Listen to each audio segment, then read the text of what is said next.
وہ انسان کی کلیکٹیو بہتری کے لیے ہوتے ہیں. تو یہاں پہ ان کی جو آخرت کا کانسیپٹ تھا اس کو کلیریفائی کیا جا رہا ہے کہ وہ نہیں ہے جو تم سمجھ کے بیٹھے ہوئے ہو.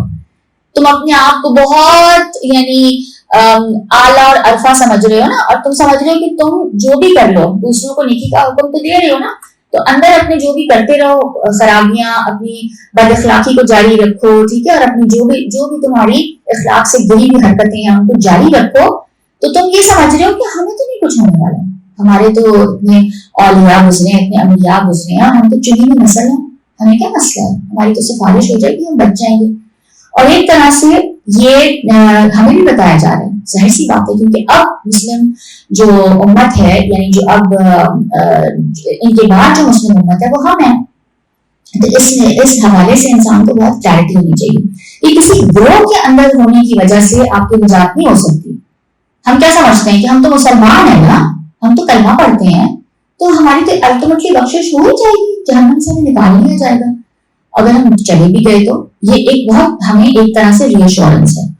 تو آپ یہ یاد رکھیں کہ ہم جب رسول اللہ صلی اللہ علیہ وسلم کا عقیدہ آخرت دیکھتے ہیں, جب ہم ان کے قریب ترین جو عشرہ مبشرہ ہیں جن کو دنیا میں ہی جنت کی بشارت مل گئی تھی, ان کے حوالے سے جب ہم ان کا خوف خدا اور آخرت کا جو خوف دیکھتے ہیں کہ وہ تھر تھر کانپتے تھے, ٹھیک ہے, حضرت عمر رضی اللہ تعالیٰ عنہ, ان کی جو آخرت میں جواب دہی سے کیا خوف تھا ان کا, تو پھر ہم کہاں کھڑے ہیں, ٹھیک ہے. تو وہ اصل جو ہے رویہ تھا جو اللہ کو پسند ہے, جو اللہ کے پسندیدہ لوگ تھے, وہ کبھی بھی آخرت کو اپنی نظر سے اوجھل نہیں ہونے دیتے تھے.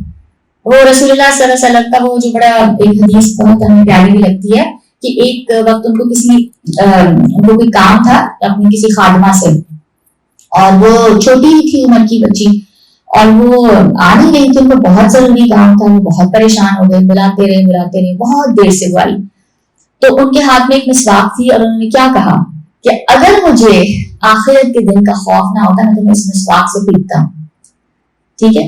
اور اکثر احادیث میں ہم یہ دیکھتے ہیں کہ ان کا جملہ اسی طرح شروع ہوتا تھا کہ وہ ہستی, یعنی اس ہستی کی قسم جس کے ہاتھ میں میری جان ہے. وہ اس بات کو کبھی بھولتے ہی نہیں تھے, ہر لمحہ ان کے ذہن میں یہ چیز رہتی تھی, وہ اپنے آپ کو اللہ کے سامنے ہی امیجن کرتے تھے. اور یہی تقویٰ ہے جو ہمیں روزے کی اسٹیج میں بھی انکلکیٹ کرنے کا سکھایا گیا نا, کہ اللہ کا احساس آپ کے سامنے ہر وقت رہے, کیونکہ اللہ ہمیشہ ہمارے ساتھ ہے, ہماری رگے جان سے بھی زیادہ ہمارے قریب ہے. تو یہ آخرت کا جو کانسیپٹ ہے اس کو کلیریفائی کیا جا رہا ہے, ان کو کیٹیگوریکلی بتایا جا رہا ہے. کچھ بھی نہیں, تم کیا سمجھ رہے ہو کہ تم جو ہے اس گروہ میں ہو بنی اسرائیل کی تو تمہاری بخشش ہو جائے گی. کسی گروہ میں ہونے کا کوئی کہیں نہیں اللہ نے فرمایا کہ اگر تم مسلمانوں کے گروپ میں ہو تو تم جو ہے تم تمہارے لیے بخشش ہے, کہیں کہا ہی نہیں. اللہ نے تو صرف بتایا کہ مجھے ایسا انسان پسند ہے, بس یہ بتا دیے, اور یہ کام مجھے پسند ہے. تو اب اس میں کسی بھی گروہ میں ہونے سے اس کا کوئی تعلق ہی نہیں ہے. تو ہم تو بہت جو ہے نا سیکیور ہو کے کمفرٹیبل ہو کے یہ سمجھتے ہیں کہ بھائی ہم تو اس گروپ میں ہیں تو ہمیں تو بچا لیا جائے گا. ٹھیک ہے. تو اصل اتھارٹی اس دن صرف اور صرف کس کی ہوگی؟ مالک یوم الدین, جو ہم سورہ فاتحہ میں پڑھ کے آئے. اگر وہ اجازت دیں گے اللہ تعالیٰ تو پھر ہی کوئی کچھ بول سکے گا, ورنہ کسی کے اندر کوئی بولنے کی بھی اجازت نہیں ہوگی. ٹھیک ہے. آگے فرمایا اب اللہ تعالیٰ اپنی نعمتیں ان کے اوپر نعمتوں کا اظہار کریں, نعمتوں کی یاد دہانی ہو رہی ہے. وَإِذْ نَجَّيْنَاكُمْ مِنْ آلِ فِرْعَوْنَ يَسُومُونَكُمْ سُوءَ الْعَذَابِ يُذَبِّحُونَ أَبْنَاءَكُمْ وَيَسْتَحْيُونَ نِسَاءَكُمْ وَفِي ذَلِكُمْ بَلَاءٌ مِّن رَّبِّكُمْ عَظِيمٌ. اور پھر فرمایا اور وہ وقت یاد کرو جب ہم نے تم کو قوم فرعون سے نجات بخشی. وہ لوگ تم کو بڑا دکھ دیتے تھے, اذیت دیتے تھے, تمہارے بیٹوں کو تو قتل کر ڈالتے تھے اور بیٹیوں کو زندہ رہنے دیتے تھے. ٹھیک ہے. اور اس میں تمہاری پروردگار کی طرف سے بہت سخت بہت بڑی آزمائش تھی. ٹھیک ہے. عظیم, بلاء عظیم, بلا کہتے ہیں آزمائش کو. ٹھیک ہے.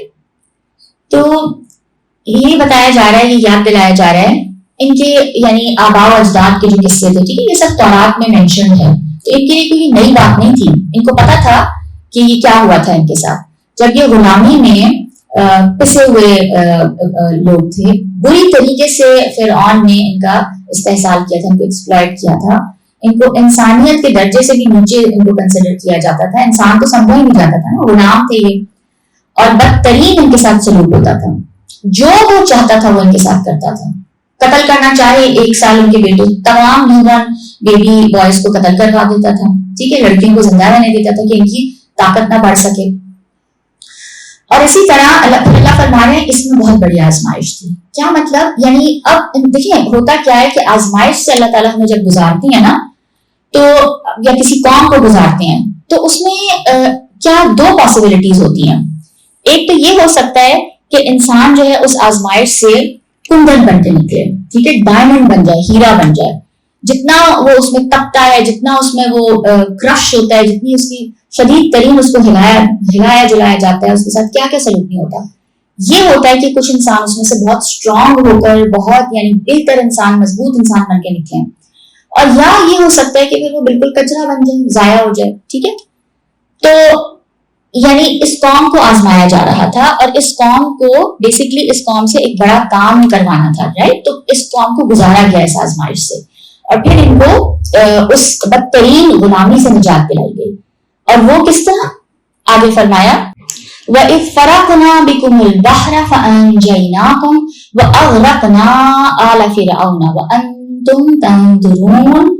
اور جب ہم نے تمہارے لیے دریا کو پھاڑ دیا, تم کو نجات دی اور فرعون کی قوم کو غرق کر دیا اور تم دیکھ رہے تھے. یہ ایک اتنی بڑی اللہ تعالیٰ کی ان کے اوپر مہربانی اور کرم تھا. مطلب ان کے لیے کوئی نجات کا راستہ تھا ہی نہیں. جس بری طریقے سے یہ پس رہے تھے نسل در نسل, یعنی حضرت یوسف علیہ السلام کے وہاں سے یعنی ان کی وفات کے بعد سے جو ان کا سلسلہ شروع ہوا, اس قوم میں یہ دبتی چلی گئی قوم. ٹھیک ہے, تو اب اللہ تعالیٰ فرما رہے ہیں کہ کس طرح سے. اچھا, یہ کب ہوا تھا؟ یہ بیسکلی جب ہم نے قرآن میں پڑھا ہوا ہے کہ یہ وہاں سے نکل پڑے تھے. حضرت موسیٰ کو حکم دیا اللہ تعالیٰ نے کہ اب تم بنی اسرائیل کو لے کے وہاں سے نکل جاؤ. اور کیا ہوا, ان کو خبر ہو گئی قوم فرعون کو, اور جتنے بھی ایلیٹ لوگ تھے وہاں پہ مصر میں موجود جو تھے, جو عمرا تھے اور اس کے جو فالوورز تھے, تو وہ سارے کے سارے ان کے پیچھے بھاگے. اور وہ بہت بڑا گروہ تھا, وہ بہت زیادہ لوگ تھے. حضرت موسیٰ علیہ السلام وہاں سے نکلنا چاہ رہے تھے, اور بیسکلی میں نے جو 1-2 تفسیریں دیکھی تو اس میں کسی نے یہ کہا ہے کہ دریائے نیل تھا, لیکن دریائے نیل اس لیے نہیں ہو سکتا کیونکہ وہ مصر کے اندر تھا. ٹھیک ہے, وہ مصر کا بارڈر نہیں بنتا. تو ڈاکٹر اسرار کے مطابق یہ جو ہے نا بیسکلی سوئز کنال تھا, رائٹ, جہاں سے یہ نکلے ہیں. تو بہرحال جو بھی جگہ تھی, تو بتانا یہ مقصود ہے کہ وہ جب وہاں پہنچے ہیں اس کنال کے کنارے, اور وہ پانی کی اتنی بڑی باڈی تھی, تو کیا ہوا؟ اب ظاہر ہے فالوورز کو تو یہی لگا کہ ہم تو مارے گئے, پیچھے سے لشکر آ رہا ہے اور آگے دریا ہے, آگے سمندر ہے, تو ہم تو مر جائیں گے. اب تو گئے. تو حضرت موسیٰ کو وہ بری بری باتیں کہنا شروع کر دی انہوں نے. یہ ہم سب نے سنا ہوا, یہ پڑھا ہوا قرآن میں. تو اس وقت پھر اللہ تعالیٰ نے حضرت موسیٰ علیہ السلام کو وحی کی. کیا وحی کی؟ کہ اپنا عصا جو ہے تم سمندر پہ اس کو مارو, تو وہ کیا ہو جائے گا, بیچ میں سے سوکھا راستہ نکل آئے گا, اور دونوں طرف سے سمندر جو ہے وہ اس کی جو لہریں ہیں, جو پانی ہے, وہ کھڑا ہو جائے گا, اور باقاعدہ ایک راستہ بن جائے گا جس میں سے تم لوگ نکل جاؤ گے, ایک خشک راستہ بن جائے گا. ٹھیک ہے, تو یہ جب ہوا تو اس کے بعد کیا ایک آپ دیکھیں کہ اتنا بڑا معجزہ. ٹھیک ہے, ایک چیز جو کہ معجزہ کیا ہوتا ہے, جو کہ کبھی نہیں واقعہ ایسا ہوا. ہمیشہ آپ کیا دیکھتے ہیں کہ پانی نیچے کی طرف جاتا ہے, ٹھیک ہے, انلیس کہ اس کو اٹھایا جائے کسی فزیکل. یہ کیا تھا, یہ بالکل قانون فطرت اینڈ لاز آف نیچر کے خلاف یہ ایک واقعہ ہوا نا, کہ پانی جس طریقے سے کھڑا ہوا اس کی کوئی ایکسپلینیشن نہیں ہے. تو یہ ہے معجزہ. یا جیسے آگ کا حضرت ابراہیم علیہ السلام کو نہ جلانا, کیونکہ آگ کے اندر کیا کوالٹی ہے کہ وہ انسانی جسم کو اور وہ کئی اور اس طرح کی چیزیں جو انفلیمیبل ہیں ان کو جلا دیتی ہے. کبھی ایسا نہیں ہوا کہ آگ نہ جلائے, تو امپاسبل بات ہے نا, لیکن ان کے ساتھ یہ ہوا. تو ٹھیک ہے, انبیاء کے ساتھ یہ غیر معمولی چیزیں ہوتی ہیں, اور یہ اللہ تعالیٰ نے ان کا ذکر بھی کیا ہے بتانے کے لیے کہ ان قوانین کا بنانے والا جو ہے نا وہ اس بندے کے ساتھ ہے. ٹھیک ہے, وہ نبی اسی کا پسند کیا ہوا ہے, تو وہ اس کو فیسیلیٹیٹ کرنے کے لیے وہ معجزے بھی کر سکتا ہے, اور اس کی سچائی کو ثابت کرنے کے لیے. ٹھیک ہے, اور یہ ہوا ہے بہت انبیاء کے ساتھ. تو یہ نشانی دیکھ کے بھی فرعونیوں کو تو خیر ہدایت نہیں حاصل ہوئی، انہوں نے کیا کیا کہ سوکھا راستہ ہم بھی چل پڑتے ہیں. ٹھیک ہے، اس طرح سے انسان اندھا ہو جاتا ہے کہ آپ کے سامنے اتنا بڑا معجزہ ہو رہا ہے لیکن آپ اس کے آگے آپ کے دل پہ کوئی اثر ہی نہیں ہو رہا اس معجزے کا، اور آپ اسی راہ میں بہتے جا رہے ہیں. اور پھر کیا ہوا؟ ہم سب کو پتا ہے کہ وہ پانی واپس مل گیا آ کے اور وہ سب غرق ہو گئے. اچھا، اور بنی اسرائیل وہاں سے گزر چکے تھے. ٹھیک ہے، حضرت موسیٰ علیہ السلام کے ساتھ جو بنی اسرائیل تھے وہ جو قوم تھی وہ گزر چکے تھے وہاں سے، اور وہ مڑ کے انہوں نے وہ نظارہ بھی دیکھا. اور ظاہر سی بات ہے کہ اللہ نے ان کو ایک طرح سے اللہ نے ان کے لیے انتقام لیا. ٹھیک ہے، ان کے دلوں کو بھی ٹھنڈا کیا نا کہ آپ تمہارے اوپر جو اتنا ظلم ڈھاتے تھے نا، یہ دیکھو کس طرح تڑپ تڑپ کے مر رہے ہیں. ٹھیک ہے، یہ ایک بہت بڑی بات ہے، ایک بہت بڑا احسان ہے اللہ تعالیٰ کا ان کے اوپر. تو یہ فرمایا کہ تم جو آیت پڑھ لی تھی، پڑھ لی تھی نا میں نے، کہ وہ دریا کو تمہارے لیے پھاڑا، ان کو نجات دی اور فرعون کی قوم کو غرق کر دیا اور تم دیکھ رہے تھے. اور یہ بہت مشہور قصہ ہے جو کہ ہر یعنی یہودی کو اور عیسائی کو بھی اس کے بارے میں پتا ہے کیونکہ یہ تورات میں اس کی بہت ڈیٹیلز ہیں. پھر فرمایا وَإِذْ وَعَدْنَا مُوسَىٰ 40 لَيْلَةً ثُمَّ اتَّخَذْتُمُ الْعِجْلَ مِن بَعْدِهِ وَأَنْتُمْ ظَالِمُونَ. اور جب ہم نے موسیٰ علیہ السلام سے 40 رات کا وعدہ کیا تو تم نے ان کے پیچھے کیا کیا؟ بچڑے کو معبود مقرر کر لیا اور تم ظلم کر رہے تھے. ٹھیک ہے، شرک کیا ہے؟ یہ شرک تھا. شرک جو ہے قرآن پاک میں آتا ہے سورہ لقمان میں، ان الشرک لظلم عظیم. سب سے بڑا ظلم کیا ہے؟ شرک. اور عربی زبان میں ظلم کا جو لفظ ہے اس کا مطلب کیا ہے کہ کسی چیز کو جو جس جگہ پہ ہونا چاہیے اس جگہ پہ اس کو نہ رکھنا. ٹھیک ہے، مثلاً جیسے اب کھانے کی پلیٹس ہیں، کوئی بھی ایگزامپل آپ لے لیں، تو کھانے کی جو پلیٹس ہیں ان کو کہاں ہونا چاہیے؟ کھانا کھانے کی ٹیبل پہ ہونا چاہیے. ٹھیک ہے، کرسیوں کے اوپر تو نہیں ہونا چاہیے یا اور کسی جگہ پہ، تو وہ غیر مناسب ہے. تو جو جس جگہ کا مقام اور مرتبہ ہے، جو جس چیز کا اسٹیٹس ہے اس کو اسی جگہ پہ رکھنا. ٹھیک ہے، والدین کا جیسے جو مقام اور مرتبہ ہے تو ان کے ساتھ کیسا سلوک کیا جائے. ٹھیک ہے، اگر وہ سلوک نہیں ہو رہا تو ظلم ہے. ٹھیک ہے، ناانصافی ہے. شرک کیا ہے؟ شرک جو ہے وہ اللہ رب العزت کی جو ذات ہے، ٹھیک ہے، اس کے اندر کسی اور کو بھی شریک کر دینا. یعنی یہ ماننا کہ نعوذ باللہ اللہ تو ہے رب ہمارے، لیکن اللہ کے ساتھ ساتھ کچھ اور رب بھی ہیں، کچھ اور لوگ بھی ہیں یا کچھ اور ہستیاں ہیں جو ہمیں اسی طریقے سے فائدہ پہنچاتی ہیں جیسے اللہ. ٹھیک ہے، اسی طریقے سے ہمیں رزق پہنچا سکتی ہیں یا بارش برسانے والی ہیں یا اولاد دینے والی ہیں یا رزق. ٹھیک ہے، تو کیا ہوتا ہے صفات کے اندر، یعنی اللہ تعالیٰ جو ہے اپنی جو صفت کے حوالے سے، مثلا جیسے ابھی میں نے ذکر کیا کہ اللہ رزق دیتے ہیں، اللہ تعالیٰ اولاد دیتے ہیں، تو یہ اللہ کی صفات ہیں. اور اللہ کی ذات کے حوالے سے کہ وہ کیا ہے، وہ اکیلا ہے، وہ واحد ہے. ٹھیک ہے، وہ ہمارا خالق ہے. تو ماننا کہ نہیں کس کوئی اور بھی اس میں شریک ہے. ٹھیک ہے، تو یہ کیا ہو جاتا ہے؟ یہ شرک ہے، ایک بہت بیسک سی انڈرسٹینڈنگ شرک کی.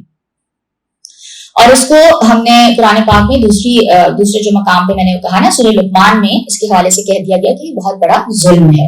یعنی اللہ تعالیٰ کیا ڈیزرو کرتے ہیں، یا اللہ کا کیا مقام اور مرتبہ ہے کہ اللہ کو ایک ہی مانا جائے کیونکہ وہ ایک ہے، اور اسی کو اس درجے پہ رکھنا جس درجے پہ اللہ تعالیٰ ڈیزرو کرتے ہیں ہونا، اور کسی کو اس کے ساتھ وہاں نہیں آپ رکھ سکتے کیونکہ وہ ہے ہی نہیں کوئی اور اس جیسا. ٹھیک ہے، وہ اکیلا اور واحد ہے. اچھا، اب ہوا کیا؟ حضرت موسیٰ علیہ السلام کو اللہ تعالیٰ نے بذریعہ وحی ان کو بلایا. ان کو کہاں بلایا گیا؟ کوہ طور پہ بلایا گیا. کس مقصد کے لیے؟ ان کو کتاب دینی تھی، ان کو شریعت کی تعلیم دینی تھی، ان کو اخلاقی تعلیمات دینی تھی. تو اللہ تعالیٰ فرماتے ہیں کہ جب ہم نے موسیٰ سے 40 رات کا وعدہ کیا، یعنی اس کے ساتھ حضرت موسیٰ اور اللہ کا ایک عہد ہو گیا تھا اور ایک کمٹمنٹ تھی کہ حضرت موسیٰ علیہ السلام کو وہاں پہنچنا تھا. اور پہلے 30 رات کا ذکر آتا ہے اور اس کے بعد اللہ نے اس کو مزید 10 راتیں وہاں بڑھا دیا. ٹھیک ہے، اور پھر اللہ تعالیٰ نے ان کو تورات عطا کی جو کہ پتھر کی تختیوں پہ لکھی ہوئی تھی. ٹھیک ہے، جو 10 کمانڈمنٹس ہیں. اب ہوا یہ کہ جب حضرت موسیٰ علیہ السلام جب جا رہے تھے تو ہمیں جیسے یاد ہے کہ ہم نے پڑھا تھا نا کہ انہوں نے اللہ تعالیٰ سے ریکویسٹ کی تھی کہ یہ بہت ایک بھاری ذمہ داری ہے، تو آپ میرے بھائی ہارون کو بھی میرے ساتھ مددگار بنا دیں، نبی بنا دیں. تو کیا کہتے ہیں کہ کتنی یعنی ان کی خوش قسمتی ہے کہ انہوں نے اپنے بھائی کے لیے مانگا اور ان کو نبوت بھی مل گئی ان کے بھائی کو بھی. ٹھیک ہے, تو حضرت ہارون علیہ السلام ان کے ساتھ نبی تھے. تو حضرت موسیٰ علیہ السلام بیسکلی ان کے سپورٹ اس قوم کو کر کے گئے, کیونکہ ظاہر ہے ان کو خوف یہی تھا کہ یہ قوم ابھی اس کو تربیت کی بہت ضرورت ہے, ابھی تو یہ غلامی سے آزاد ہوئے ہیں. اور دیکھیں جو غلام قوم ہوتی ہے نا, اس کے اوپر جو اس کے رولرز ہوتی ہیں جنہوں نے ان کے اوپر حکومت کی ہوتی ہے, بہت زیادہ اس یعنی جو رولنگ کلاس ہے اس کا اثر بہت زیادہ اس غلام قوم پہ ہوتا ہے, اور اس کی جو کیا کہتے ہیں سیلف اسٹیم, اس کی ورتھ جو ہے بالکل ختم ہو چکی ہوتی ہے. ٹھیک ہے, جس طریقے سے اس کے ساتھ سلوک کیا جاتا ہے, اور ہم اس کو اس طرح بھی سمجھ سکتے ہیں کہ جس طرح انگریز نے ہمیں کالونائز کیا. ٹھیک ہے, انہوں نے ہمارے اوپر جو حکومت کی تھی, تو کیا ہوا تھا, ہم سب اپنا کلچر, اپنی ہیریٹیج, اپنا دین, وہ سب چیزیں ہمیں کم کر لگنے لگی, کیونکہ انہوں نے کیا دکھایا کہ ان کا جو کلچر ہے, ان کی جو زبان ہے, ان کے جو طور طریقے ہیں وہ بہت اعلیٰ ہیں. ٹھیک ہے, وہ بہت زیادہ ہم سے سپیریئر ہیں, اور یہ ہوتا ہے, اور یہ بہت بڑا ظلم ہوتا ہے جو بھی قوم کالونائز ہوتی ہے. تو اس کے جو اثرات ہیں نا وہ مطلب نسلوں تک چلتے ہیں. ابھی بھی ہمارے اندر یہ کمپلیکس ہے کہ کوئی انگریزی بولے تو وہ بہت پڑھا لکھا ہے یا وہ سپیریئر ہے ہم سے, چاہے اس کو بات جو کر رہے ہیں ویسی فضولی بات ہو. تو بہرحال بات یہ ہو رہی تھی کہ غلامی میں جو قوم رہتی ہے اس کے اوپر رولنگ جو ایلیٹ ہے, رولنگ کلاس, اس کے بہت زیادہ اثرات رہ جاتے ہیں, اور اس کو کافی ٹائم لگتا ہے ان چیزوں سے نکلنے میں, اور اپنے اندر قوت ارادی پیدا کرنے میں, اپنی سیلف آئیڈینٹی, اپنی ورتھ کو ڈسکور کرنے میں.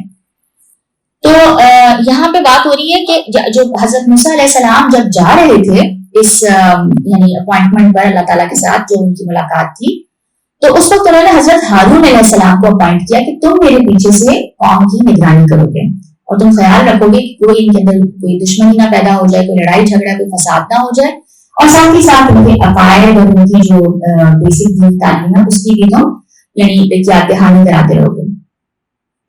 لیکن کیا کہتے ہیں ہوا کیا, اللہ تعالیٰ فرما رہے ہیں کہ بجائے یہ کہ تم شکر گزار ہوتے کہ تمہیں شریعت ملنے والی ہے, ٹھیک ہے, تمہیں یعنی ایک دین ملنے والا ہے, اپنا دین, تم نے کیا کیا, جو تمہارے اندر غلامی کی جو ذہنیت تھی, جس کے اندر تم نے اپنے آقاؤں کو دیکھا تھا بچڑے کی پرستش کرتے ہوئے, بہت زیادہ ہو تو ہر طرح کی یعنی جو بھی کائنات کی چیز, کئی چیزوں کی پرستش ہوتی تھی ادھر, تو ٹھیک ہے, ادھر تو فرعون کی بھی پرستش ہوتی تھی, فرعون کو بھی خدا کا اوتار سمجھا جاتا تھا, وہ کہتا بھی تھا انا ربکم الاعلی, میں تو سب سے بڑا رب ہوں میں تمہارا. تو یعنی انہوں نے پھر کیا کیا, وہ سامری ایک شخص تھا جو کہ ان میں سے اٹھا اور وہ سونا لے کے آیا اور اس نے ایک بچڑا بنایا, وہ پوری اس کے پیچھے جو قصہ ہے یہ بھی ہمیں تورات سے ملتا ہے. کئی چیزیں جو ڈیٹیلز ہیں نا وہ قرآن میں نہیں مینشن ہے, تو اس کے لیے پھر تورات کی طرف دیکھنا پڑتا ہے جو اولڈ ٹیسٹمنٹ ہے, تو اس میں پھر یہ پورا قصہ بڑی ڈیٹیل سے ہے, اور اس میں جو ہے یہ پتہ یہ چلتا ہے کہ اس نے ان کو بہلایا پھسلایا, ان کے اندر ایک جو خواہش تھی یا جو ان کی پرانی عادت تھی بچڑے کو پوجنے کی, وہ دوبارہ ان کے اندر وہ جو ہے نا احساس کو جگایا اور ان کو آہستہ آہستہ اس راستے پہ لے گیا. اور ظاہر ہے کہ یہ شرک انہوں نے کیا, اور یہ بہت بڑا گناہ ہے, ایک طرح سے آپ دین کے دائرے سے خارج ہی ہو جاتے ہیں, ٹھیک ہے, اس طرح کا کام کر کے, کیونکہ یہ شرک جلی ہے. شرک جلی کا کیا مطلب ہے, ایک چیز جو بالکل آبویس اور اپیرنٹ ہو, یعنی نظر آ رہا ہے کہ باقاعدہ ایک جو ریچول آف ورشپ ہے جو صرف اور صرف اللہ کے لیے کیا جاتا ہے, مثلا سجدہ ہے, رکوع ہے, وہ کس کے لیے کیا جا رہا ہے, وہ اس بچڑے کے لیے. تو اب یہ کیا ہے, یہ اپیرنٹ شرک ہے, اس میں تو کوئی اور بات ہو ہی نہیں سکتی, ایک رائے ہے اس میں. تو فرمایا یہ کہ یعنی تم پھر اس کے بعد ظالم ہو گئے, ٹھیک ہے, تم نے بچڑے کو, اچھا یہاں پہ آپ کے دیکھیں کہ ثم اتخذتم العجل کا لفظ, یعنی تم بچڑے کو تم نے پکڑ لیا یا بچڑے کو لے لیا, یہ نہیں کہا اس کو خدا بنایا, معبود بنایا, یہ لفظ بھی استعمال نہیں ہوا, ٹھیک ہے, کیونکہ یہ اتنی یعنی کہ اتنی مذہب کا خیز, اتنی ریڈیکولس سی بات ہے کہ ایک بچڑا جو کہ نہ بول سکتا ہے, مطلب نہ اس کے اندر کوئی وہ ہے کوئی طاقت ہے, نہ وہ تو اپنی مدد نہیں کر سکتا, تو وہ اس کو تم نے خدا کا سٹیٹس دے دیا. پھر فرمایا ثم عفونا عنکم من بعد ذلک لعلکم تشکرون, پھر اس کے بعد بھی ہم نے تم کو معاف کر دیا تاکہ تم شکر کرو. اور شکر کا کیا مطلب ہے یہاں پہ, ایک تو شکر کا مطلب یہی ہے کہ تم احسان مند ہو اللہ کے, اور دوسرا کیا مطلب ہے اللہ تعالیٰ کی اطاعت کرو. ٹھیک ہے, اصل شکر گزاری جو ہے, اصل کیا ہے کہ جو آپ کو آپ کا منعم, جو آپ کا پرووائڈر ہے, جو آپ کے اوپر احسان کر رہا ہے, آپ اس کی خوشی کے لیے کریں نا. اب آپ اس کو خوش کریں, یعنی اس نے آپ کے لیے اتنا کچھ کیا جیسے ہم اپنے ماں باپ کے لیے کرتے ہیں, تو وہ کیا ہے, ہم ان کے احسان مند ہیں نا, کہ انہوں نے ہمارے ساتھ جو احسان کا معاملہ, جو ہمارے ساتھ انہوں نے بہترین معاملہ کیا, جو قربانیاں دی, تو ہم ان کے احسان مند ہو جاتے ہیں. تو ہم بھی پھر اس کا بدلہ اچھے حسن سلوک کے ساتھ, احسان کے رویے کے ساتھ کرتے ہیں. تو اللہ رب العزت جس نے ہمیں, یعنی کچھ نہیں تھے ہم, اور کچھ نہیں سے ہمیں ایک انسان بنا دیا. ٹھیک ہے, اس کے بعد کیا کیا احسانات ہیں اس اللہ کے. تو اس سب سے زیادہ جو ہے پھر ایک تو یہ کہ ظاہر ہے جو شکر ہم نے سورہ فاتحہ میں پڑھا تھا نا, کہ تمام تعریف اور تمام طرح کی جو یعنی احسان مندی ہے, شکر گزاری ہے, وہ اللہ کے لیے. ٹھیک ہے, تو اس میں پھر اصل جو شکر گزاری ہے, جو اس کی اصل فارم ہے, جو ریکوائرڈ ہے, وہ کیا ہے, اللہ کی اطاعت. ٹھیک ہے نا, یعنی اس نے جو ہم سے چاہا ہے, جب ہم وہ کریں گے تو پھر شکر ادا ہوگا. زبانی کلامی شکر تو کافی نہیں ہے نا. ٹھیک ہے, الحمدللہ الحمدللہ دل سے کہنا. سب سے پہلے شکر کا ایسپیکٹ کیا ہے کہ آپ کو جو ہے آپ اپنی زبان سے ادا کریں. آپ کہیں تھینک یو سو مچ اللہ تعالیٰ, بہت اللہ تیرا لاکھ لاکھ شکر ہے, اللہ آپ کا بہت احسان ہے. اور آپ اس کو دل کے اندر محسوس کریں, اس شکر گزاری کو کانشیسلی جو ہے دل میں محسوس کریں کہ کتنا بڑا احسان ہے. انسان کی آنکھیں ٹھیک ہیں, یا انسان کی جو بھی چیز ہے جس کا بھی آپ شکر ادا کر رہے ہیں, وہ کانشیس ریئلائزیشن جو ہوگی, تو کہا جاتا ہے وہ میزان ہے عمل کو, نیکیوں کے میزان کو بھاری کر دیتی ہے, نیکیوں کے پلڑے کو. لیکن اس کے بعد آخری سٹیپ کیا ہے شکر گزاری کا, وہ ہے اطاعت. یہ ہے شکر. ٹھیک ہے, تو یہ ہمیشہ ذہن میں رکھا کریں کہ جب قرآن پاک میں شکر کی جو بات آتی ہے, تو اس میں بہت زیادہ یعنی اصل جو شکر ریکوائرڈ ہے وہ یہی ہے کہ وہ نعمت اس طرح سے استعمال کی جائے جیسے کہ اللہ تعالیٰ نے چاہا ہے. ٹھیک ہے, اللہ تعالیٰ نے بولنے کی صلاحیت دی ہے, تو اس کو کس طرح استعمال کیا جائے اچھے کاموں میں, وغیرہ وغیرہ. ٹھیک ہے, تو شکر کو ذہن میں آپ کے رکھیں. اچھا, اب انہوں نے توبہ جو کی, تو آگے پھر ذکر آئے گا کہ وہ کیا ہوا تھا اس کے اندر. ابھی وہ آ رہا ہے قصہ کہ توبہ کس طرح ہوئی تھی. وہ وَإِذْ آتَيْنَا مُوسَى الْكِتَابَ وَالْفُرْقَانَ لَعَلَّكُمْ تَهْتَدُونَ. اب ایک اور نعمت کا ذکر. اور جب ہم نے موسیٰ علیہ السلام کو کتاب اور فرقان, یعنی صحیح اور غلط میں جو چیز ڈفرینشیٹ کرتی ہے, کسوٹی, ٹھیک ہے, وہ عطا کی تاکہ تم ہدایت حاصل کرو. تمہیں ہر چیز یعنی کھول کے بیان کر دی. وہ جو یعنی جو دیے نا تورات, یعنی جو 10 کمانڈمنٹس ملی, ٹھیک ہے, اس کے اوپر تختیوں کے اوپر, پتھر کی تختیوں پہ انگریو تھی وہ. تو وہ کیا تھا, کتاب, اللہ تعالیٰ کا کلام, اور کیا وہ ایک کسوٹی بن جاتی ہے, یعنی صحیح اور غلط کو ڈٹرمن کرنے کے لیے کہ کیا چیز صحیح ہے, یہ کروں یا یہ کروں. تو اس کے لیے پھر وہ کتاب آپ کی گائیڈ بن جاتی ہے. اس پہ آپ اس کو جا کے پرکھتے ہیں, تو آپ کہتے ہیں کہ نہیں, اس کے اندر تو یہ چیز ہے اور یہ اللہ کو پسند نہیں ہے, تو پھر یہ میں نہیں کر سکتی. اور اگر وہ ٹھیک لگتا ہے کام, تو پھر آپ اس کو, یعنی وہ آپ کا ایک گائیڈنگ کمپس بن جاتا ہے. ٹھیک ہے, آپ کا وہ ایک فرقان ہے, رائٹ, جو کہ کسوٹی ہے, جس کے اوپر آپ رکھ کے چیزوں کو پرکھتے ہیں. پھر فرمایا وَإِذْ قَالَ مُوسَىٰ لِقَوْمِهِ يَا قَوْمِ إِنَّكُمْ ظَلَمْتُمْ أَنفُسَكُمْ بِاتِّخَاذِكُمُ الْعِجْلَ فَتُوبُوا إِلَىٰ بَارِئِكُمْ فَاقْتُلُوا أَنفُسَكُمْ ذَٰلِكُمْ خَيْرٌ لَكُمْ عِندَ بَارِئِكُمْ فَتَابَ عَلَيْكُمْ إِنَّهُ هُوَ التَّوَّابُ الرَّحِيمُ. اب اس واقعے کے دوبارہ ذکر ہو رہا ہے کہ جب موسیٰ نے اپنی قوم کے لوگوں سے کہا کہ بھائیو, تم نے بچڑے کو معبود ٹھہرانے میں بہت بڑا ظلم کیا ہے, تو اپنے پیدا کرنے والے کے آگے توبہ کرو اور اپنے آپ کو ہلاکت میں مت ڈالو. ٹھیک ہے, اور ایک دوسرے کو قتل کرو. ٹھیک ہے, یہ تمہارے خالق کے نزدیک تمہارے حق میں بہتر ہے. پھر اس نے تمہارا قصور معاف کر دیا, وہ بے شک معاف کرنے والا اور بہت زیادہ مسلسل رحم فرمانے والا ہے. تو یہ کیا واقعہ تھا؟ یہ واقعہ یہ تھا کہ بیسکلی شرک کی سزا موسوی شریعت میں, حضرت موسیٰ علیہ السلام کی شریعت میں کیا تھی؟ قتل. ٹھیک ہے, تو اب اس حوالے سے اور ایک طرح سے اگر دیکھا جائے تو کچھ علماء نے اس کو اس طرح بھی دیکھا ہے کہ یہ بیسکلی مرتد ہو گئے تھے, یہ دین سے نکل چکے تھے. ٹھیک ہے, ناٹ آل آف دیم, 12 قبیلے تھے بنی اسرائیل کے. ٹھیک ہے, 12 ٹرائبس تھے. اس زمانے میں آپ کو پتا نا قبائلی زندگی ہوتی تھی. تو ان 12 قبائل میں ظاہر ہے ہر کسی نے شرک نہیں کیا تھا, اس میں اچھے لوگ بھی تھے. جن جن لوگوں نے شرک کیا تھا ان کے حوالے سے اللہ نے یعنی حضرت موسیٰ کو انسٹرکشنز دی کہ جنہوں نے شرک نہیں کیا وہ ان کو قتل کر دیں جنہوں نے شرک کیا ہے. اور ایک قبیلہ دوسرے قبیلے میں انٹرفیئر نہیں کرے گا, ہر قبیلے کے اندر اندر ہوگا یہ معاملہ. ٹھیک ہے, اور اتنی سخت سزا. تو اس حوالے سے آپ یہ دیکھیں کہ جو اللہ تعالیٰ کی جو یعنی جو چوزن لوگ ہوتے ہیں نا, جو اللہ کی یعنی امت مسلمہ ہے, جن کو اللہ نے اس کام کے لیے پسند فرمایا ہے, اگر وہ اس طرح کا شرک کریں گے تو پھر وہ اس کام کے بالکل بھی قابل نہیں رہیں گے, کیونکہ ان کا تو عقیدہ ہی پھر ختم ہو گیا, بگڑ گیا. لہٰذا ایک طرح سے کلینزنگ ہوئی ہے, ایک پرج ہوا ان ساری جماعتوں میں سے, یعنی کلیکٹیولی اس سارا جو شر کا ایلیمنٹ تھا اس کو نکال دیا گیا, کیونکہ آگے پھر ان سے بہت بڑے کام لینے تھے. سمجھ آ رہی ہے نا؟ تو یہ ان کو ایک طرح سے جو سزا تھی حضرت موسیٰ کی شریعت میں وہ نافذ کی گئی اور ان کو قتل کر دیا گیا. اور یہ بہت بڑا ایک لیٹ سے کہ کلینزنگ ہو گئی ان کے اندر سے. اچھا, فرمایا کہ یہی تمہارے لیے تمہارے رب کے نزدیک بہت بہتر بات ہے. اب اس کے بعد اللہ تعالیٰ فرما رہے ہیں کہ ان کی بھی توبہ قبول ہوگی جن لوگوں کو قتل کر دیا گیا. ٹھیک ہے, انہوں نے اپنی سزا فیس کر لی, ان کی شرک کی معافی ہو گئی, اور اسی طرح پوری کلیکٹیولی جماعت کو بھی معاف کر دیا گیا.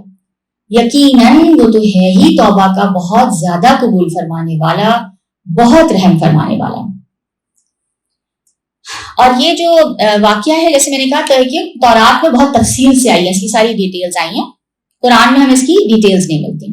اچھا, اب اگلی آیت میں فرمایا, اب یہ ایک اور واقعہ جس کا ذکر آ رہا ہے, وَإِذْ قُلْتُمْ يَا مُوسَىٰ لَن نُؤْمِنَ لَكَ حَتَّىٰ نَرَى اللَّهَ جَهْرَةً فَأَخَذَتْكُمُ الصَّاعِقَةُ وَأَنْتُمْ تَنظُرُونَ. اور جب تم نے موسیٰ سے کہا کہ اے موسیٰ, جب تک ہم خدا کو اپنے سامنے نہ دیکھ لیں گے اپنی آنکھوں سے, ہم جو ہے تم پر ایمان نہیں لائیں گے. تو کیا ہوا پھر؟ تم کو بجلی نے آ گھیرا, ایک بہت بڑا جو بجلی کا یعنی ایک سائقہ, ایک باقاعدہ ان کے اوپر تھنڈر بولٹ ان کے اوپر گرا اور تم دیکھ رہے تھے. ثم بعثناکم من بعد موتکم لعلکم تشکرون. پھر موت آ جانے کے بعد یہ مر گئے سارے کے سارے. تو ابھی میں بتاتی ہوں کہ کس کی بات ہو رہی ہے. موت آ جانے کے بعد ہم نے تم کو اثر نو زندہ کیا, دوبارہ زندگی دی, لعلکم تشکرون, اگین وہ شکر کی بات, تاکہ تم احسان مانو, تاکہ تم شکر گزار بنو, اطاعت کرو اللہ کی. اچھا, اب یہ یہاں پہ فرمایا کہ ایمان کی جو بات ہو رہی ہے نا, لن نؤمن لکا, نؤمن کے بعد جو لام آ رہا ہے نا, یا جب با آتا ہے نؤمن کے بعد, یؤمن کے بعد یا آمنا کے بعد, تو کیا ہوتا ہے, اس کے معنی ہوتے ہیں ایمان لانے کے. ٹھیک ہے نا, کسی چیز پہ ایمان لے آنا. جبکہ جب لام اس کے ساتھ اس کا صلہ ہوتا ہے نا, جیسے ہم یہاں دیکھ رہے ہیں لن نؤمن لکا, یہ جو لام آ رہا ہے نا اس کا صلہ اس کے ساتھ جوائن ہو رہا ہے, تو اس کے معنی صرف تصدیق کرنے کے ہوتے ہیں, کنفرم کرنے کے ہوتے ہیں.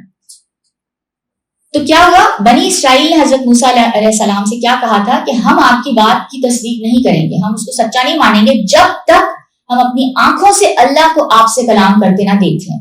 ہم کیسے یقین کر لیں کہ اللہ نے آپ کو یہ کتاب دی ہے؟ آپ علیہ السلام تو ہمارے سامنے پتھر کی کچھ تختیاں لے کر آ گئے تھے جن پر کچھ لکھا ہوا ہے, ہمیں کیا پتا کہ یہ کس نے لکھا ہے. اچھا, اب دیکھیں, ایک وہ خواہش تھی جو حضرت موسیٰ علیہ السلام کی تھی اللہ کو دیکھنے کی. ٹھیک ہے, وہ سورہ اعراف میں اس کا ذکر آئے گا. ربی ارنی انظر الیک, محبت سے, یعنی ایک اتنی شدید محبت ہے کہ وہ اللہ کو دیکھنا چاہ رہے ہیں. ایک وہ خواہش ہے اور ایک یہ خواہش ہے. یہ کیا ڈفرنس ہے ان دونوں میں؟ اس میں کیا ہے؟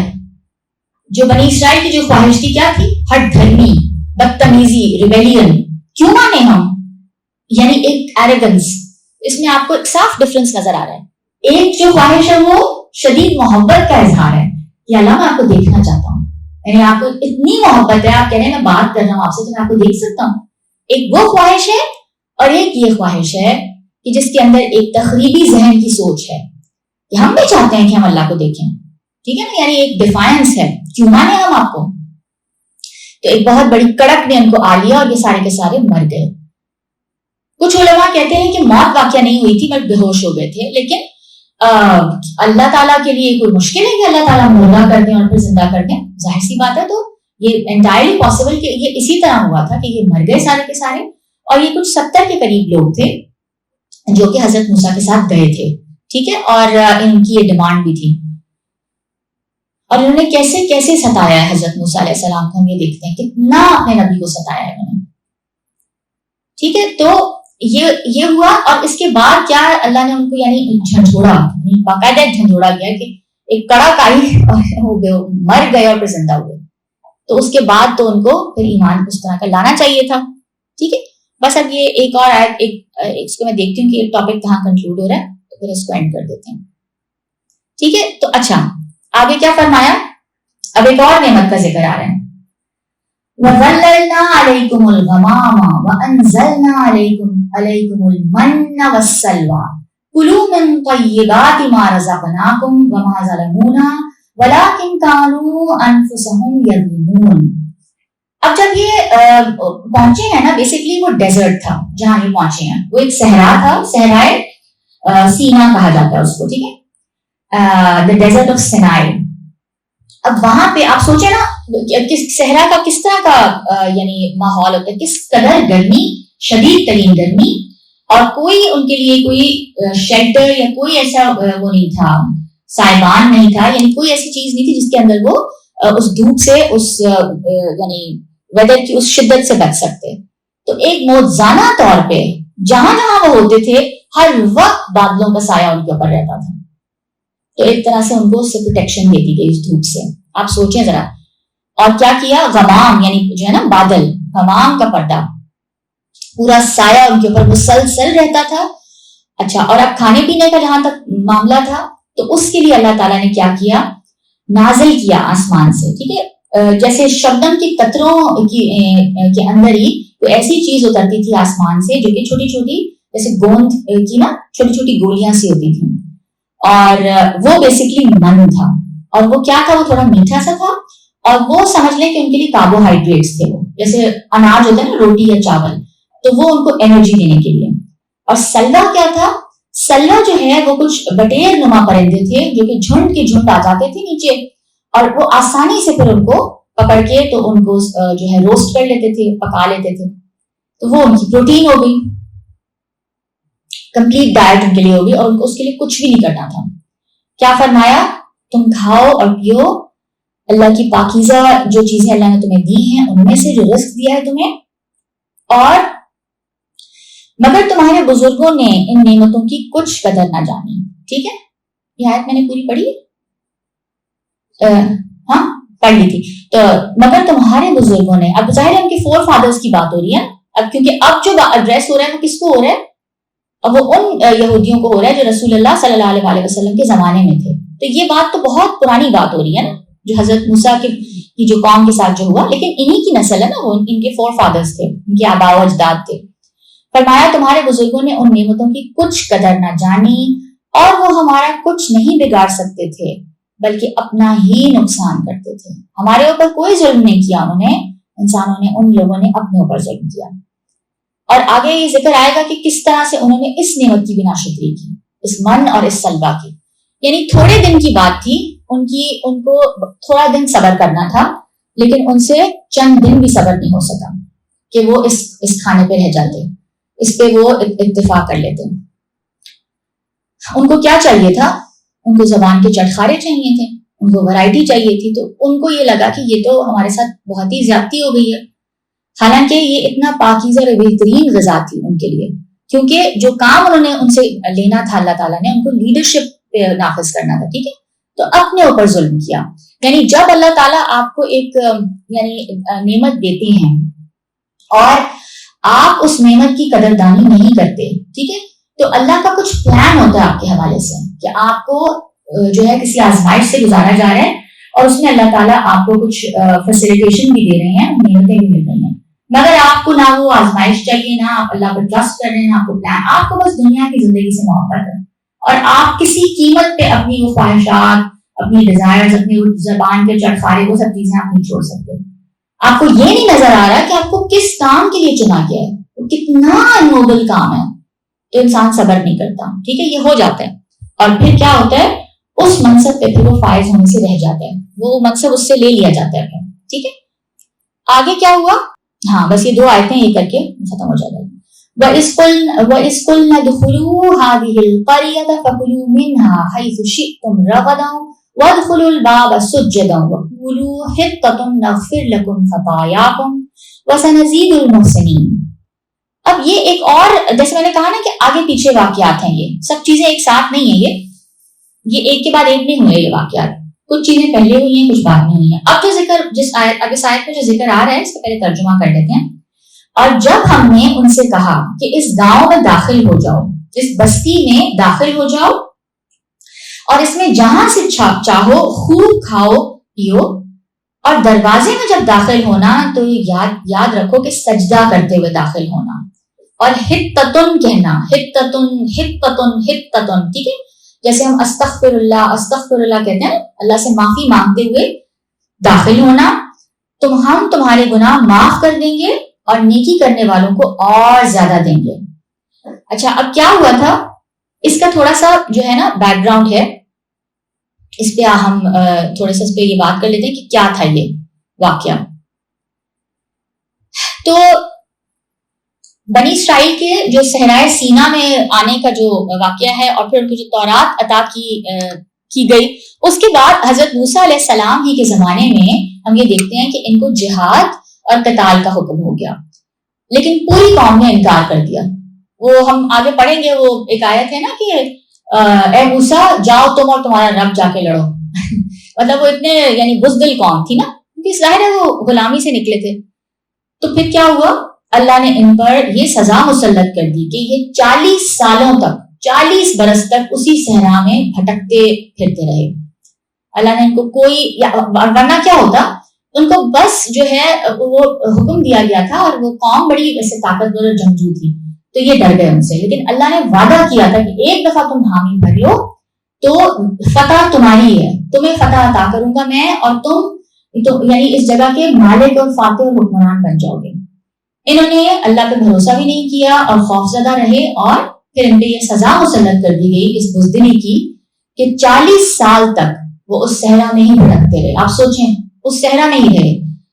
اور اللہ تعالیٰ نے فرمایا کہ اگر یہ ابھی جہاد اور قتال کر لیتے تو ہم پورا فلسطین ان کے ہاتھ سے ابھی فتح کرا دیتے، لیکن چونکہ انہوں نے بزدلی دکھائی تو اب ان کی یہ سزا ہے. فَإِنَّهَا مُحَرَّمَةٌ عَلَيْهِمْ 40 سَنَةً يَتِيهُونَ فِي الْأَرْضِ. یہ سورہ مائدہ کی آیت ہے، یعنی ارض فلسطین جو ان کے لیے پرومسڈ لینڈ تھا، ان کا ارض موعود. ابھی بھی جو یہ سب کر رہے ہیں نا، یہ جو اسرائیلی جو کر رہے ہیں، وہ اسی کو بیس بنا کے کرتے ہیں. لیکن یہ حکم تو نہیں ہے نا کہ آپ لوگوں کو قتل کر کے وہاں سے پھینک کے نکال دیں، جس طرح سے یہ بچوں اور ان کے ساتھ کر رہے ہیں. ٹھیک ہے، وہ تو اگر یہ اللہ کے حکم کی پیروی کرتے تو ویسے ہی ان کو مل جاتی وہ زمین، کیونکہ انہی کے لیے لکھی گئی تھی. لیکن ہم یہ دیکھتے ہیں کہ کیا ہوا، 40 سال کے لیے یہ زمین ان پہ حرام کر دی گئی. 40 سال تک صحرا میں بھٹکتے رہے. اس عرصے میں کیا ہوا، حضرت موسیٰ علیہ السلام کی بھی ڈیتھ ہو گئی اور حضرت ہارون علیہ السلام کا بھی انتقال ہو گیا. اس عرصے میں ہم یہ دیکھتے ہیں 40 سال ایک لمبی عمر ہوتی ہے. اس میں ایک نئی نسل پیدا ہوئی اور وہ نسل جو تھی وہ مصر سے غلامی کا داغ اٹھائے ہوئے آئی تھی. جو پچھلی نسل تھی وہ پوری کی پوری نسل ہی ختم ہو گئی. ٹھیک ہے، تو ہم نے ابھی بات کی نا کہ غلامی کا اثر کیا ہوتا ہے کہ غلام قوم کے اندر اخلاق اور کردار کی بہت کمزوریاں آ جاتی ہیں. صحرا کی ٹف لائف میں رہنے کے بعد جو ایک نسل پروان چڑھی وہ ایک آزاد نسل تھی. ٹھیک ہے، اور جو ان کمزوریوں سے پاک تھی، ان میں ایک جذبہ بھی تھا، اسٹرانگ کیریکٹرز تھے ان کے. تو بنی اسرائیل کی اس نئی نسل میں پھر ہم دیکھتے ہیں حضرت موسیٰ علیہ السلام کے خلیفہ تھے یوشع بن نون. تورات میں ان کا نام جوشوا آتا ہے. ان کی قیادت میں قتال کیا، اور جو پہلا شہر جو فتح ہوا تھا وہ اریحا تھا، اور آج بھی یہ شہر جریکو کے نام سے موجود ہے. ٹھیک ہے، اور اس آیت میں نا اس فتح کا ذکر ہو رہا ہے، اس فتح کے بعد کا ذکر ہو رہا ہے کہ کیا کہا اللہ نے کہ جب تم کانکر کر لو گے اس جگہ کو تو فاتح کی حیثیت سے اکڑاتے ہوئے نہ جانا اندر، جیسے کہ اس زمانے میں جو فاتح ہوتے تھے، جو کانکررز تھے، وہ بہت اکڑ کے جاتے تھے، ٹھیک ہے، اور عجیب عجیب حرکتیں کہ جو مفتو قوم ہے ان کے کسی سردار کا سر جو ہے وہ تلوار کے اوپر لگا کے اور اس طرح جانا، اندر ان کے باڈی پارٹس کی بے حرمتی کرنا، اس طرح کی چیزیں، ٹھیک ہے. تو ان کو کیا بتایا گیا کہ نہیں، جب تم داخل ہوگے، تم تو مسلمان ہو، تم تو مسلم امت ہو، تم داخل جب ہو جاؤ گے نا تو پھر کیا کرو، کیا الفاظ ادا کرو. ایک تو یہ کہ سجدہ کرتے ہوئے انٹر ہونا، اور الفاظ کیا ادا کرنا، حتتن، یا اللہ ہمیں معاف کر دیں. تو یہ ہمیں اس سے کیا مطلب ایک موازنہ جو کیا جاتا ہے اس میں مفسرین نے کیا ہے کہ اس میں ہمیں نقشہ رسول اللہ صلی اللہ علیہ وسلم کی شخصیت کا نظر آتا ہے کہ انہوں نے اس پہ عمل کیا تھا جب فتح مکہ ہوئی تھی. اس وقت جب آپ مکے میں داخل ہوئے تو آپ جس سواری پر بیٹھے ہوئے تھے، آپ کی جو پیشانی مبارک ہے اس کی گردن کے ساتھ جڑ چکی تھی، اتنا زیادہ سر کو جھکایا ہوا تھا. تو یہ فاتح، عام فاتح کے لیے تو تکبر کا مظاہرہ کرنے کا ٹائم ہے یہ، لیکن بندہ مومن کے لیے یہی وقت ہے جھکنے کا اور تواضع کا، کیونکہ اس کو کیا پتا ہوتا ہے کہ یہ سب کچھ کس کی توفیق سے ہوا ہے، اللہ کی توفیق سے، ٹھیک ہے. اور ان کے الفاظ کیا تھے حضرت محمد صلی اللہ علیہ وسلم کے، کہ تمام تعریف اس رب کے لیے جس نے اکیلے اپنے سارے دشمنوں کو شکست دی، ٹھیک ہے. تو ان کو بھی یہی کہا جا رہا ہے کہ یہی بہترین رویہ ہے. انہوں نے کیا کیا، یہ ایک بدتمیز اور ڈیفائنٹ قوم تھی. انہوں نے اس لفظ کو بدل کر ایک اور لفظ کہا، کیا، ہنتتن، ہنتتن. اچھا، یہ ان کی ایک قومی عادت ہے اس قوم کی، یعنی ایک نیشنل ٹریٹ ہے کہ یہ الفاظ کو ٹویسٹ کر دیتے ہیں، کچھ کا کچھ بنا دیتے ہیں. ٹھیک، جیسے رسول اللہ صلی اللہ علیہ وسلم کو ایڈریس کرنے کے لیے کیا کہتے تھے، یہ کہتے تھے نا رائنا، ٹھیک ہے. رائنا کا مطلب ہوتا ہے کہ ایکسکیوز می، میری بات سنیں. تو اس کو جب وہ کھینچ کے پڑھتے تھے رائنا، تو اس کا مطلب بن جاتا تھا گڈریے، شیپرڈ، ان کی تذلیل کرنے کے لیے، نعوذ باللہ. ٹھیک ہے، تو یہ منع فرما دیا گیا کہ یہ رائنا کہیں نہیں. آپ مسلمانوں کو کہہ رہے تم یہ لفظ ہی نہ کہو، انظر نہ کہہ دو کہ ہماری طرف نظر کریں. تو یہاں پہ بھی انہوں نے وہی حرکت کی. اور ہنتتن کا مطلب ہے گیہوں، ہمیں گیہوں چاہیے، ہمیں گیہوں چاہیے. اللہ کے حکم کا مذاق اڑایا. آپ سوچیں، اور اپنے بٹ کے اوپر، اپنے بٹکس کے اوپر گھسٹتے گھسٹتے اندر گھسے ہیں اس دروازے سے. اس پرانے زمانے میں شہروں کے اور یعنی اس طرح دروازے ایک ہوتے تھے نا باقاعدہ بنے ہوئے، اس طرح سے انہوں نے اللہ کے حکم کا مذاق بنایا. ٹھیک ہے، اور آپ یہ سوچیں نا، اور اس کی پھر ان کو بہت سخت سزا ملی. اگلی آیت میں ہے، اس کو بس یہ لاسٹ آیت پڑھ لیتے ہیں. فَبَدَّلَ الَّذِينَ ظَلَمُوا قَوْلًا غَيْرَ الَّذِي قِيلَ لَهُمْ فَأَنزَلْنَا عَلَى الَّذِينَ ظَلَمُوا رِجْزًا مِّنَ السَّمَاءِ بِمَا كَانُوا يَفْسُقُونَ. تو جو ظالم تھے انہوں نے اس لفظ کو جس کا ان کو حکم دیا گیا تھا اس کو بدل کر اس کی جگہ اور لفظ کہنا شروع کر دیا. ٹھیک ہے، اللہ اپنی نعمت بیان کر رہے ہیں اور پھر ان کی نافرمانی، ناشکری، بدتمیزی. پس ہم نے ان ظالموں پر آسمان سے عذاب نازل کیا کیونکہ نافرمانیاں کیے جاتے تھے. کہا جاتا ہے کہ ان کے اوپر جو سزا آئی وہ کیا تھی، وہ تھی طاعون کی سزا، پلیگ. اور یہ ایک بہت ہی زیادہ تکلیف دہ بیماری ہوتی ہے، اور یہ وائرس ہوتا ہے کہ جو کہ غالباً چوہوں سے پھیلتا ہے. ٹھیک ہے، اور ان سب کی ڈیتھ ہو گئی. طاعون کی وبا نے آ لیا، اور جنہوں نے یہ حرکت کی تھی سب نے نہیں کی تھی، جنہوں نے کی تھی وہ سب کے سب ہلاک ہو گئے. اور یہ ان نافرمانیوں اور حکم عدولیوں کی سزا تھی جو وہ کر رہے تھے. ٹھیک ہے، تو بس اس کو یہاں ہم رکھتے ہیں. آیت 59 تک آج ہم نے پڑھ لی ہے. اور اس پہ جو ہے نا، میں یہ چاہوں گی کہ میں نے پچھلی کلاس میں بھی یہ بات کی تھی کہ انشاءاللہ اس کے اوپر اگر آپ گھر جا کے ان آیتوں کو دوبارہ دیکھیں اور ان کو پڑھیں اور اس کو ایک آئینہ سمجھ کر اپنے لیے کہ ہم اللہ تعالیٰ کے جو احکامات ہیں اور اللہ تعالیٰ نے جو ہمیں جس طریقے سے اللہ نے ہمیں نوازا ہے، جو اللہ کی جو نعمتیں ہیں، ہم ان کا استعمال کیسے کرتے ہیں، اللہ کے احکامات کی فرما برداری کر رہے ہیں یا نافرمانی. اور اسی طرح جو دین کا کام جو اب امت مسلمہ جس کا ہم حصہ ہیں، تو وہ ہم سب کی ذمہ داری ہے. ٹھیک ہے، اس دین کے کام کے لیے ہم نے اس کو کس لیول پہ رکھا ہوا ہے، اس کی یعنی ترجیح ہمارے لیے کتنی ہے، ہم اس کو کس اس پہ رکھتے ہیں نمبر پہ. تو اگر تو وہ ہماری ترجیح ہے، یعنی اولین ترجیح ہونی چاہیے، اگر وہ اولین ترجیح ہے تو پھر ٹھیک ہے. یعنی اگر اللہ نے آپ کو فراغت بھی دی ہے، اللہ نے آپ کو صحت دی ہے، اللہ نے آپ کو موقع دیا ہے، ایجوکیشن دی ہے، تو آپ کو پھر کیا کرنا چاہیے؟ اس کی شکر گزاری کیا ہے؟ اور قرآن کی تعلیم بھی اگر اللہ نے آپ کو دے دی ہے تو اس کی شکر گزاری کیا ہوگی؟ صرف اللہ کا شکر ادا کر دینا الحمدللہ الحمدللہ. اس کی شکر گزاری کیا ہے کہ آپ لوگوں تک پہنچائیں اس کو جس طریقے سے بھی.